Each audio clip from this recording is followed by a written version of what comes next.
Hello, Renegade marketers. If you've ever wondered how much a CMO can do in a year to change the trajectory of a company, you've come to the right place. Need a new brand story? No problem. Need to refine your category? Check. Need to redirect product marketing? Of course. And need a fully integrated marketing campaign that builds awareness and drive leads? Why not? To go through all of these things and more, I'm thrilled to introduce you to Kady Srinivasan, CMO of Klaviyo. Hello, Kady. Hello, Drew. How are you? I'm doing great. After that introduction, wow, I'm doing fantastic. Yes, we have a lot of ground to cover, but beforehand, I need to do this. I have a few North Carolina friends, and I just want the audience to know that even though we went to schools that had different shades of blue, very different shades of blue, and you're on the wrong side of that North Carolina Highly, blue. highly debatable, yes. Yes. I just want you to know I'm over it.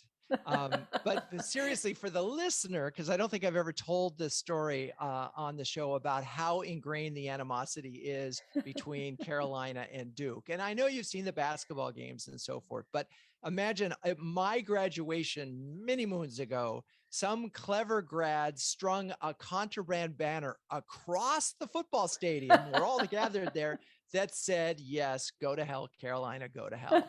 So it's just part of who we are. But nonetheless, we're all in the ACC. We're all friends here. And we're bigger than this, right? We're bigger than this silliness of dark blue versus whatever baby blue that Carolina It's just our blue is nicer. That's all. Yeah. So there it is. We're moving on. As I said, we're bigger than this. Okay.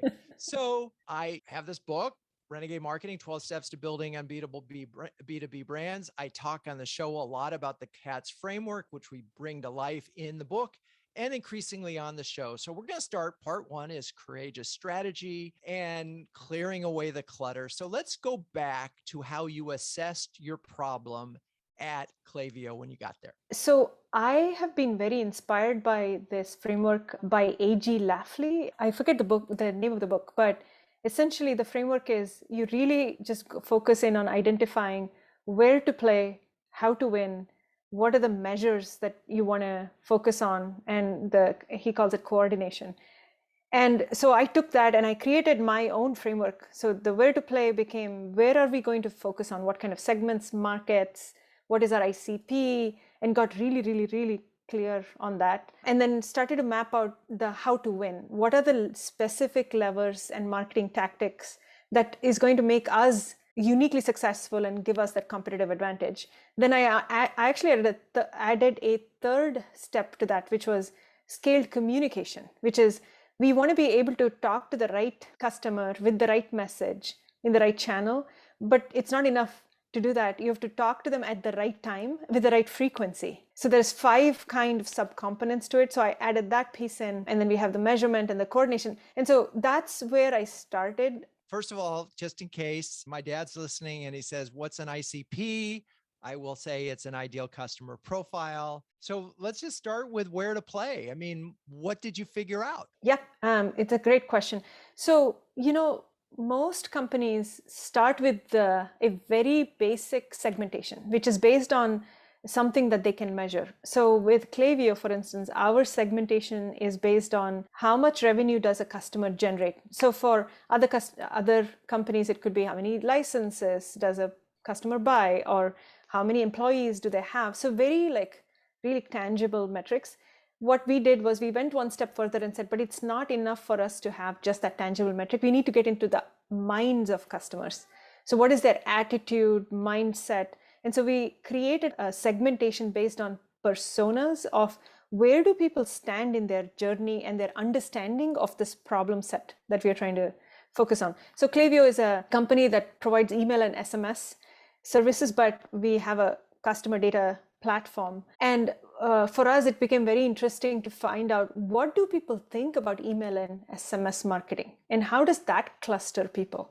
So that became the basis for our where to play. When you dug into this, And it's funny because I ran a little bit about personas. And it's not that I don't think you need to know the customer really well. It's not that. It is that when I see personas, sometimes I'll see 14 personas and they'll create separate scripts. And when you read those scripts, it sounds like the company is a different company to each of those personas. Yeah. And that's one of the reasons, in my opinion, that marketing got more complicated, but not more effective. So, Mhm. and I know personas are not the problem, but they are often used in a way that creates a problem. So what did you learn? Where was the insight as you're getting into this to help you sort of refine your brand story? Such a great observation. The personas can be used as a crutch to want to do everything and to want to be everything to everybody. And whereas the personas should be a way to really laser focus on what is your one truth that can actually cascade to everybody that you talk to in some way, shape, or form. So for us, we quickly realized in doing that persona development that there were differing attitudes to how people thought about growth, how they grew. That coupled with my experience and some customer insights I'd done, we quickly landed on this idea that, look, we are here to help teach you how to grow better in a different way. What I mean by that is, as marketers, we tend to have one playbook, which is go look at the top of the funnel, expand the top of the funnel, bring people in, and then hope to God that they stick through the funnel. But we are coming in and saying, no, actually our customers have proved that is completely opposite. Because our customers have said, let's fix the bottom of the funnel first and then go do top of the funnel acquisition. And man, they're growing crazily.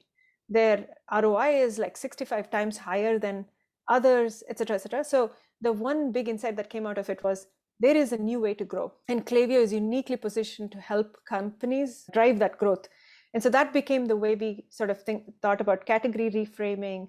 That became our brand pillar. That became our key tenet for positioning. So that just became the one source, the one distilled truth that's important for everybody. That there's a new way to grow. Yep. And it's just flip the funnel. Yep. It's get the bottom right and good things happen. Exactly. Yeah. And how do you articulate that ultimately? So that's a great question. Almost like in parallel, the work that we had to undertake was defining the customer journey and the parts of the funnel. Marketing, you have to be able to talk to different people at different points of time in their customer life cycle. And you have to make sure that you're kind of graduating people down the funnel throughout the time. So we did a bunch of work in mapping our customer journey, coming up with those specific phases. And we realized a lot of people understand that there's a new way to grow. For them, we don't need to talk about the problem set anymore. We just want to talk to them about the solution set. But there are a lot of people who are kind of still in that paradigm of, man, I really need SEO. I need PPC to grow. And for them, we have to go and actually educate them and say, no, hang on a minute. There's a new way to do things. So we customized our content and communications to address different parts of the funnel so that people were receiving the right messages for what they wanted to hear. Interesting. But nonetheless, it's all still, as you said, there's still one truth holding these things together, right? Yeah. Which is there's a new way to grow. Yeah. And that cascades down the funnel. So like if I'm talking to one of my customers deep at the bottom of the funnel, what I'd probably tell them is, look at the comps, look at the customer stories, look at the proof points, rather than trying to educate them about this new way to grow. One of the things as I'm thinking about this is this a new way for you to grow? For me personally, as Klaviyo. Klaviyo. In other words, are you drinking your own champagne? It's a great question. I wish we were further along on that journey, but we are not. We have been so focused on creating this, perfect personalization at scale machine for our customers that we actually haven't turned that lens inward and said, wait, are we giving that same personalization at scale to our customers? Are we living the truth? Are we walking the walk? So we just started that journey. Last year, we said we need to make sure we are doing everything that we want our customers to do. And so I know we will get there. I wish we had been a little bit further along. Okay, then that's fine. And but it is a realization. I mean, particularly when you're marketing to marketers, is you got to be good at what you're doing, and you've got to be a leading practitioner of that. Would you say that Klaviyo is a purpose-driven organization? It is.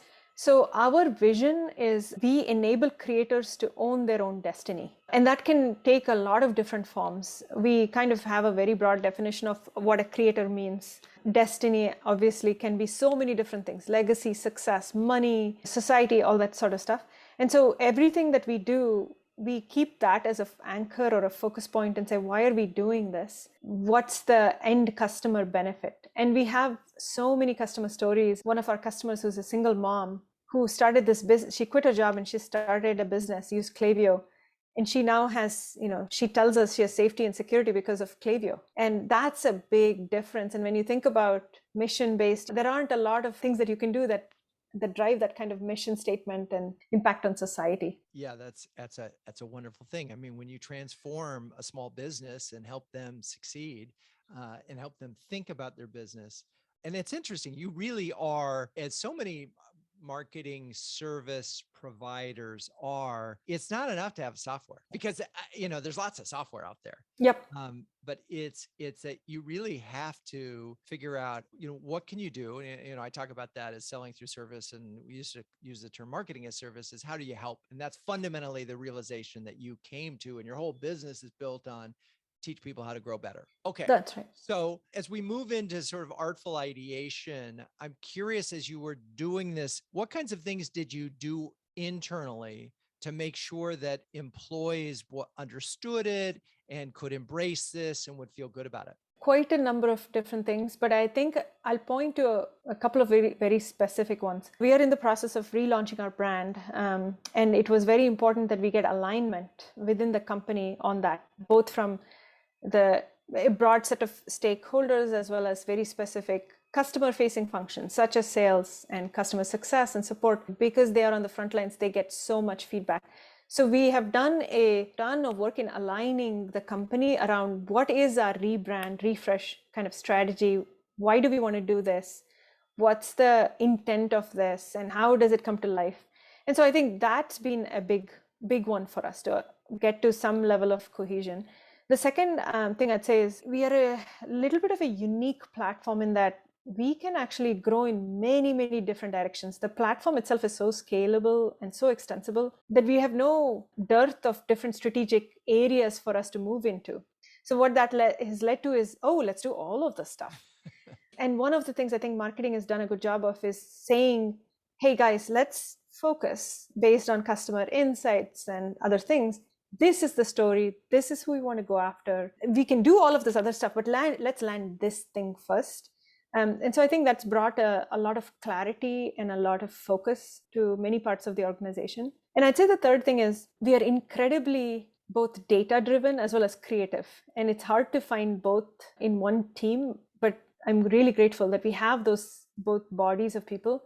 So there's like this really strong push and pull all the time of, wait, no, we want the homepage to be about brand. No, we want the homepage to be about conversion. And so that kind of creative tension has been, I think, inspiring for the organization to have more of those, like to be able to say, no, we can actually find a middle ground. You need that kind of creative tension all the time. So I'd say those three are the things I would point to. I'm going to editorialize a little bit.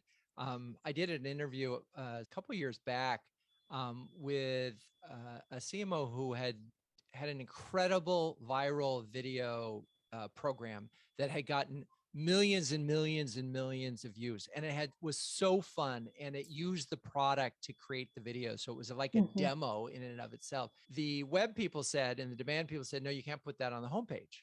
So you had this whole group of creative community who were all excited about this, and there was no connection. The argument was, we tried it, and the response rate went down. The problem with that thinking is that you're basically saying, I'm going to convert people based on just price and function. And so you don't get the loyalty that you get from an emotional connection that these videos were creating. Right. And so, you might have lost a little yield, maybe.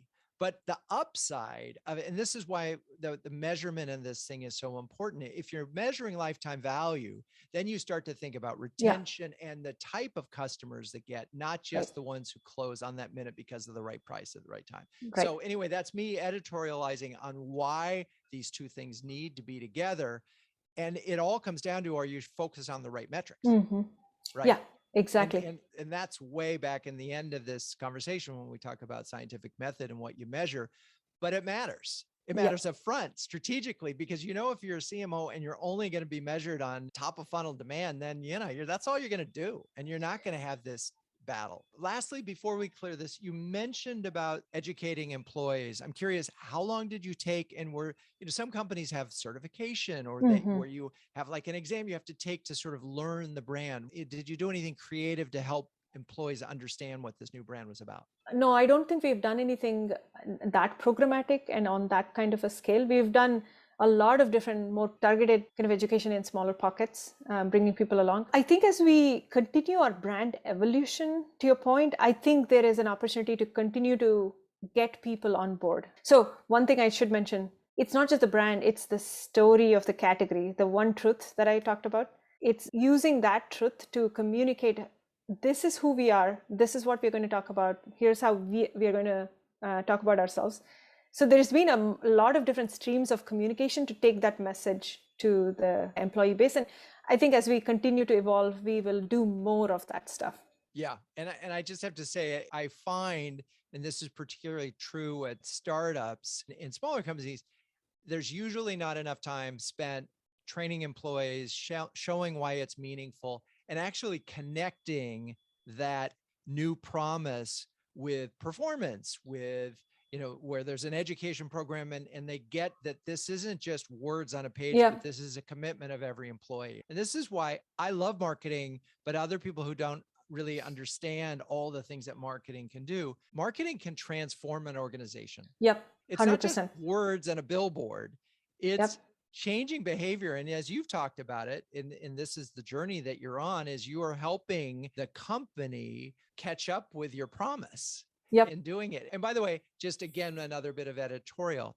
It is okay if marketing gets ahead, because it forces the company in some ways to catch up. And that's okay. I mean, even if it's somewhat controversial, I mean, one of my favorite stories of all time is the State Street Global campaign where they did with the fearless girl, the little statue, and they made a commitment to get women on boards of directors, and they did this whole outreach. Well, then the light turned back on them, and they realized, oh wait, we're not as, we don't have as many executive programs women in the thing, and so they had to make adjustments. That's okay. Anyway, we need to take a break, and when we come back, we're going to get into some more of the execution, so stay with us. If you don't mind, I'd like to plug CMO Huddles for a second. Launched in 2020, CMO Huddles is an invitation-only subscription service that brings together an elite group of CMOs to share, care, and dare each other to greatness. One CMO described Huddles as timely conversations with smart peers in a trusted environment, while another called it a cross between an expert workshop and a therapy session. If you're a B2B CMO that can share and care with the best of them, either hit me up on LinkedIn or visit cmohuddles.com to see if you qualify for a guest pass. We're back, and we're going to talk about, we're now in sort of the execution land and thoughtful execution, part 3 of my book, but talk a little bit about the sequence of communications and how you sort of rolled out this new idea. I do want to address, the marketing is basically serving two constituents, the employees within the company, like you correctly identified, and then also the market itself. So when we talk about rolling out these communications, to some extent, the internal constituents is easier because they're more homogeneous. There's one body of group who's really into the mission and who want us to succeed.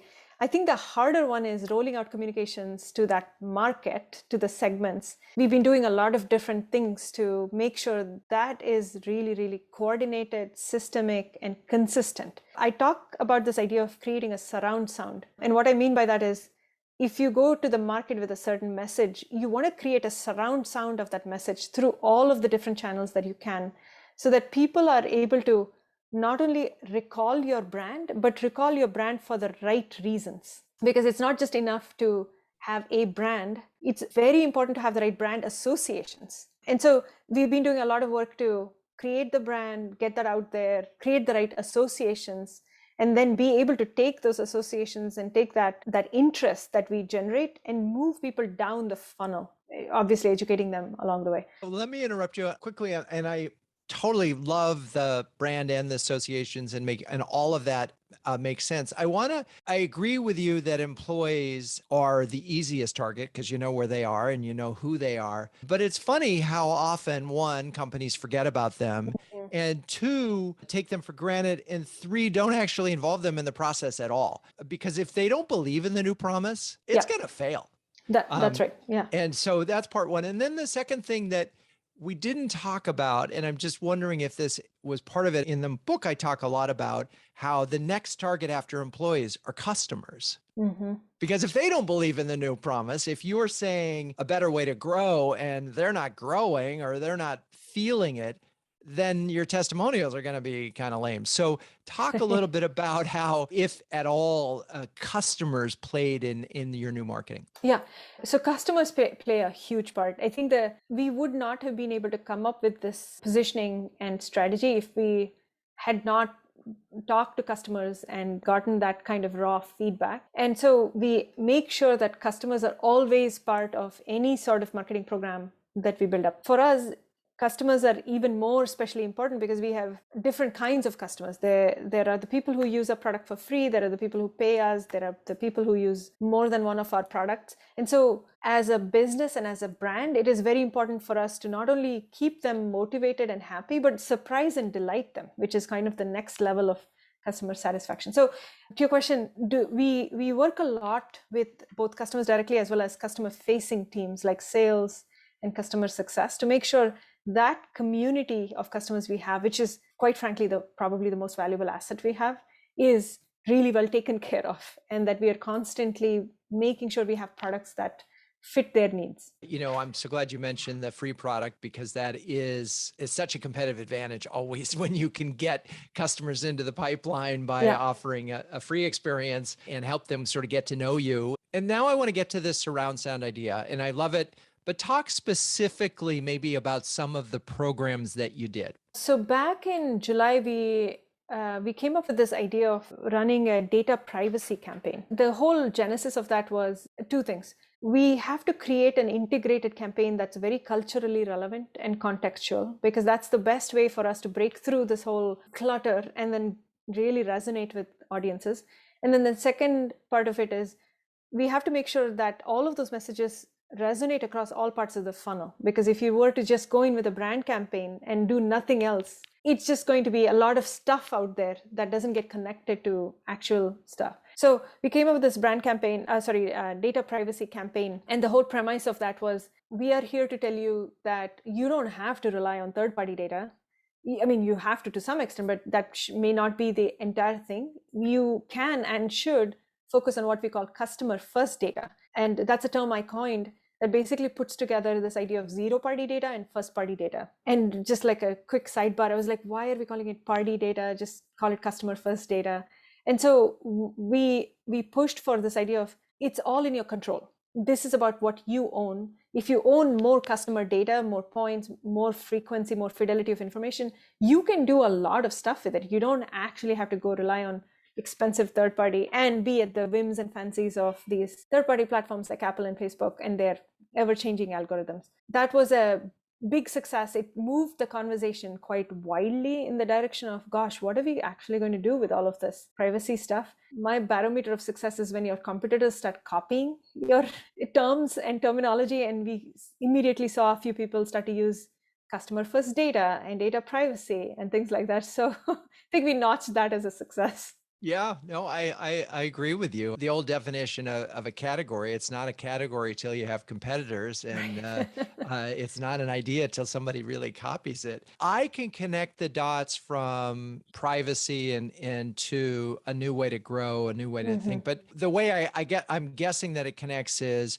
there was fears that you wouldn't be able to continue to grow your business because you wouldn't be able to get extra data out there because of the changing privacy rules. Yeah. And so first party data becomes the most important, because if you own it, you can use it, assuming that you have permission. I'm assuming that's how this fits into the The new way to grow. Yeah. Yeah. So, the new way to grow is dependent on this idea of flip the funnel that you mentioned earlier, which is basically, I'm saying, don't start with the top of the funnel. Shore up your mid to bottom of the funnel first with your engagement programs, loyalty programs, all that kind of stuff, good stuff, cart abandonment, and then go look for top of the funnel. So in a world of flip the funnel, though, you have to rely on data. You have to rely on customer data that tells you, man, this person has abandoned this cart, but in the past they have bought this particular thing at this time from this catalog. And now I'm going to send them a very specific targeted offer to get them back in the funnel. You would not be able to do that with third-party data. Right. Because you just don't have that access. So the new way to grow is very highly dependent on owning your data. What data do you own? Customer first data. And by the way, zero party is the stuff that people reveal about themselves to you. So if they come on your website and you say, give me your color preferences, that's zero party data. First party is the data that you observe about customers that come to your website. So they clicked on this, they went here, they did this. So you kind of combine the two, and you suddenly have a rich plethora of information that you can use to say, Drew, I know you bought this pair of shorts from this catalog 3 months ago in the LA region. I predict that you're going to buy another pair in the next 6 weeks.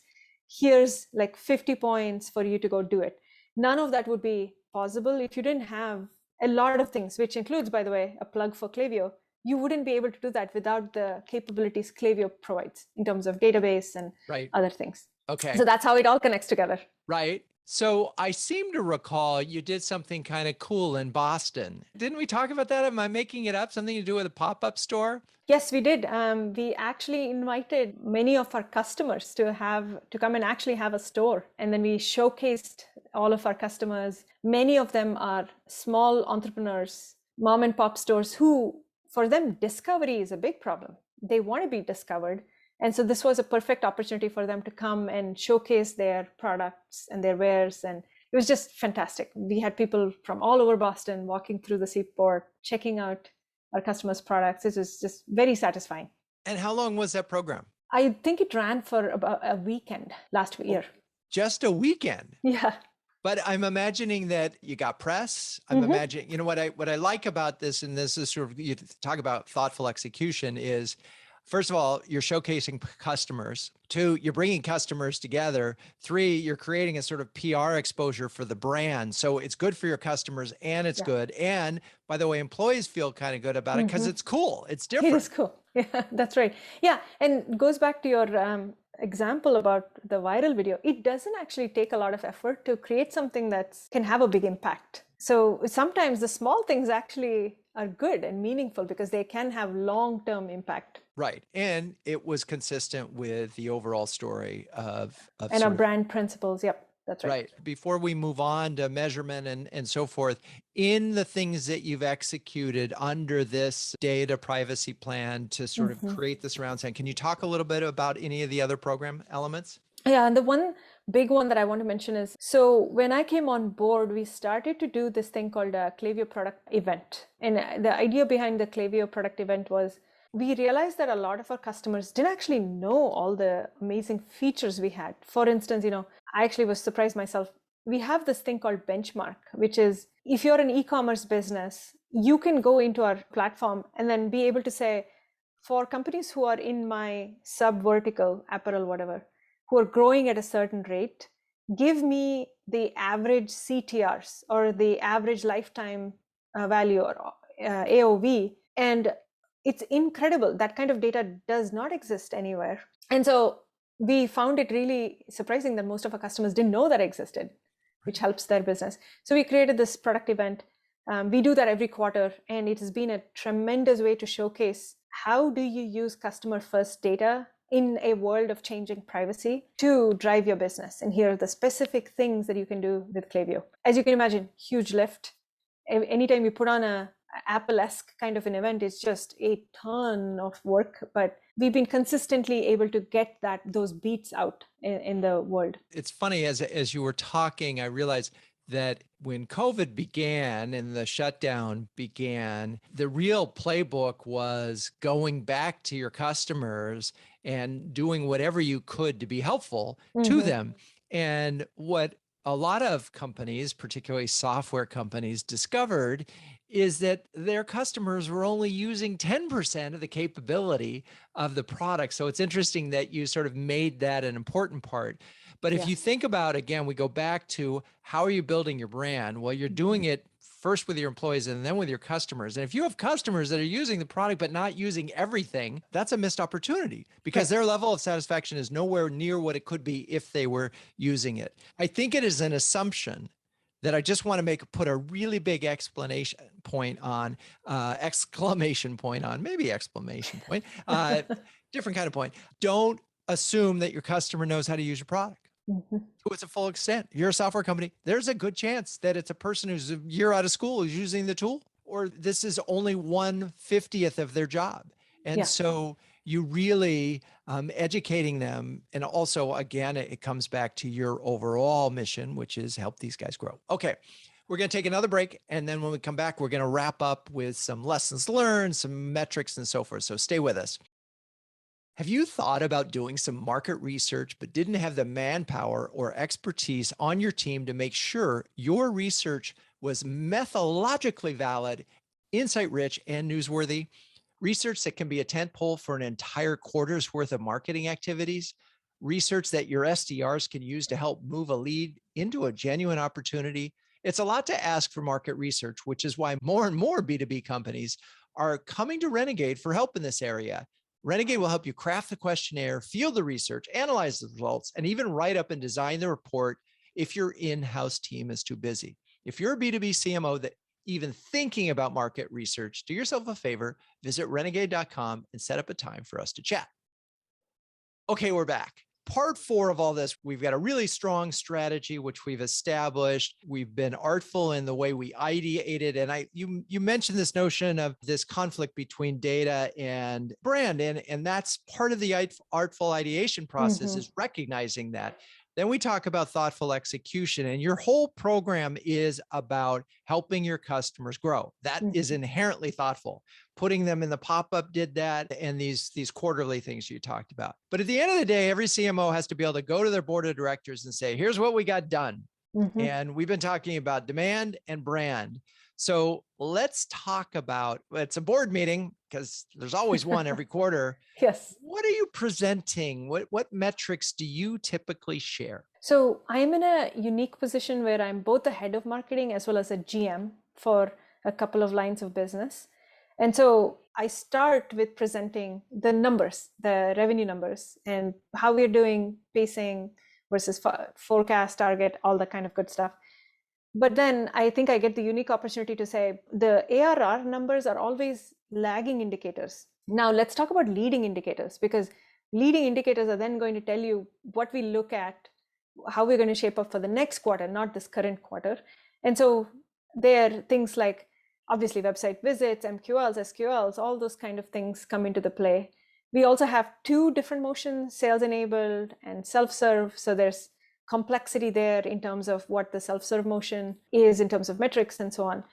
And then I think for me, the more interesting part is even beyond website visits, we track unaided and aided recall on almost like a religious basis.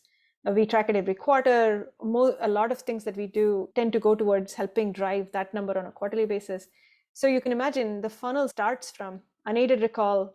And then, I talked about brand association. So there's some element of brand preference, website visits, MQLs, split into those 2 funnels, and finally ARR, which also includes ASP.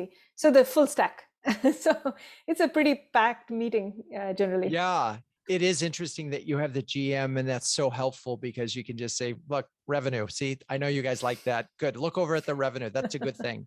But as a marketer, you sort of step back and go, you're right. That doesn't tell the whole story because that's yesterday's news. How's the pipeline looking? I have to say, so we did research to support the book, and I think the number, it was less than 40% of the 200 plus CMOs that we interviewed over a 2-year period have any kind of brand tracking in place. So in the book, I talk about how to do it on the cheap, because if you don't have any kind of brand tracking in place, you don't know what your awareness is. And if you don't know what your awareness is, you are in the dark. Yep. on that whole aspect of brand. And therefore you are only going to look at demand gen. You're creating the problem that you want to avoid, which is just measure me on the demand I create. That's right. Yeah.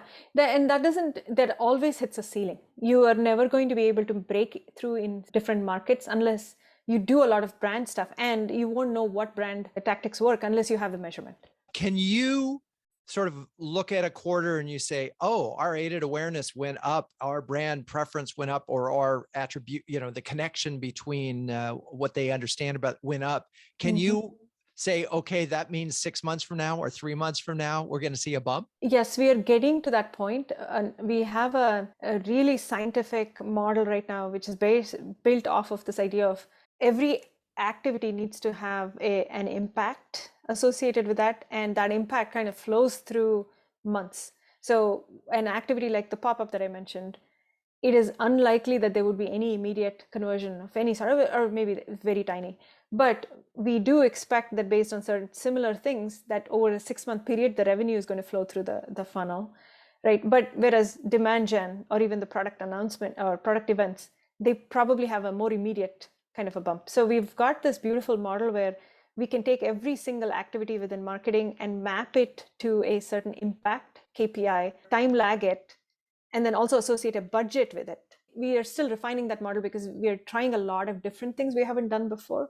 Right. But for the things that we have tried, I can tell you, yes, I expect within the next X number of months, this much will show up in terms of pipeline or revenue. Right. Boy, as you were talking, one of the things that I think about a lot is the challenge of that kind of measurement, in that the pop-up store is a great example, because with a pop-up store, I don't know how many customers were in that store.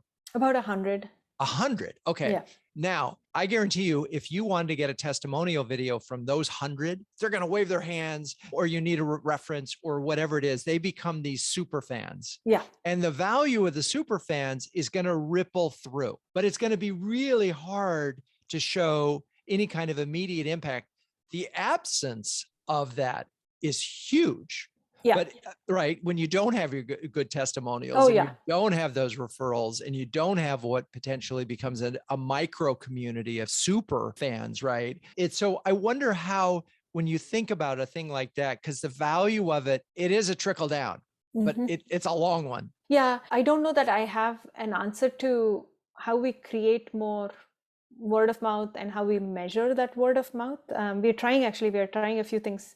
And so maybe next quarter, I'll come back and be able to tell you how we did it. That's great. I want to go back to you talk about presenting a lot of metrics. Yeah. I find that in general, and some of this is me borrowing from Forrester, is eyes glaze over, and a lot of marketers tend to present too many. And so I'm wondering if you had to narrow it down. And you, by the way, used MQL, which we've almost banished from Huddles.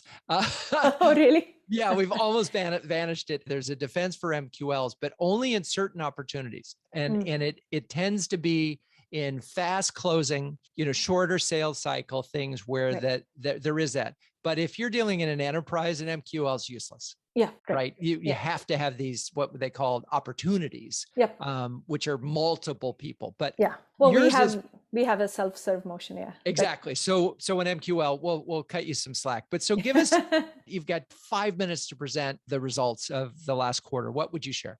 Yeah. So we do have, I call them the Lord of the Rings. If you, sure. So it's like the one ring that rules them all. Kind of a thing. So I have 5 rings that rule them all.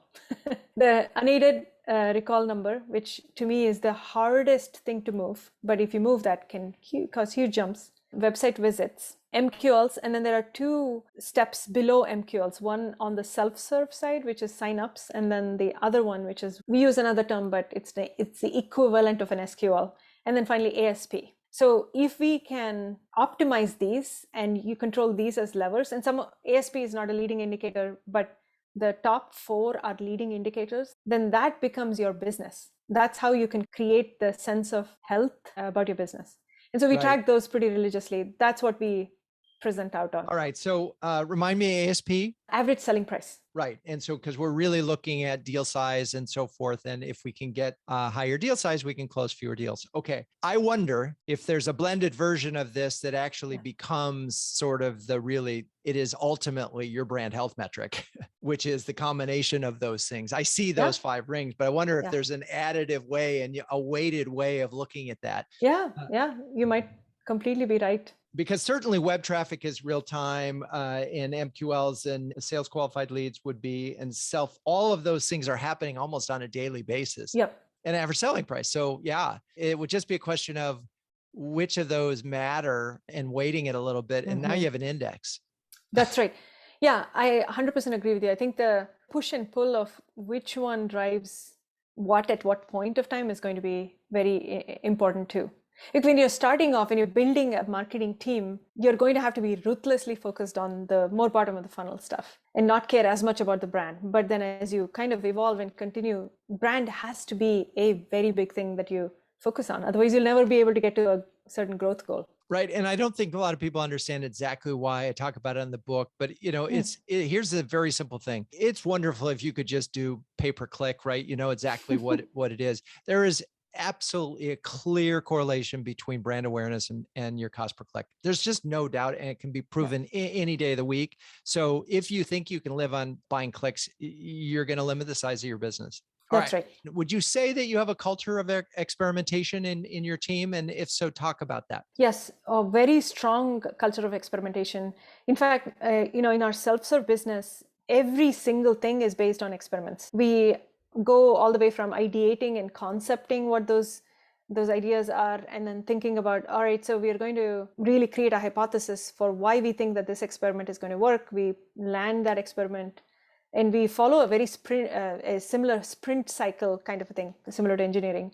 So if the experiment works in a smaller A/B test kind of an environment, then we release it into GA. When we do GA, though, it's like you increase it by 10% website traffic. So 50% now, 60, 70, 80, that kind of stuff. So it is a very, very deliberate and structured process. And the nice thing I think that we've done is we've not only built a structure for each experiment and how it does, but now we've got a supply chain of them.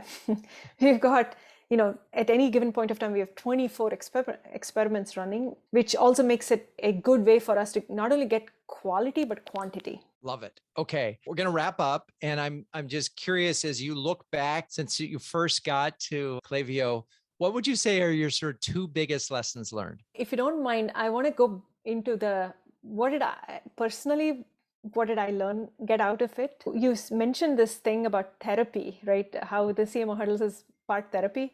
Oh my God, I cannot believe how true that is. The biggest takeaway for me is I don't think a CMO job is easy. It's an impossible job. You have so many different stakeholders asking for so many different things and wanting everything right now and for the long term, and so everything in the middle. And it sometimes can feel like, oh my God, I'm failing every single one of my stakeholders. I'm not able to do this and this and this.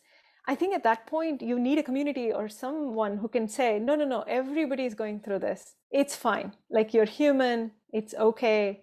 Let's do what we can in our control. That, I think, was my biggest takeaway, is surround yourself with a tribe of people who are going through the pain. And then don't be a perfectionist. That was a learning for myself. I was like, I'm going to come in, do all of this stuff, and everything is going to be perfect. Life doesn't work that way. And it's okay. I love both of those. Obviously, the first one, it was so funny in a huddle that we had, I think in December, one of the CMOs turned to the rest of them and says, you can't outwork this job, right? Yeah, so true. And I loved it. And it was like, there was all these, wow, you're right. It's amazing. All right. Well, Kady, thank you so much for being on the show. Oh, this was so much fun. Thank you for having me. My pleasure. Okay. If you enjoy the show, don't forget to write a review on your favorite podcast channel. We're available everywhere. Go to Apple, give us a 6-star, 5-star review. Share it with a friend. Our numbers are going up, which means you're enjoying these shows, and I really appreciate that. I'm your host, Drew Neiser, and until next time, keep those Renegade thinking caps on and strong.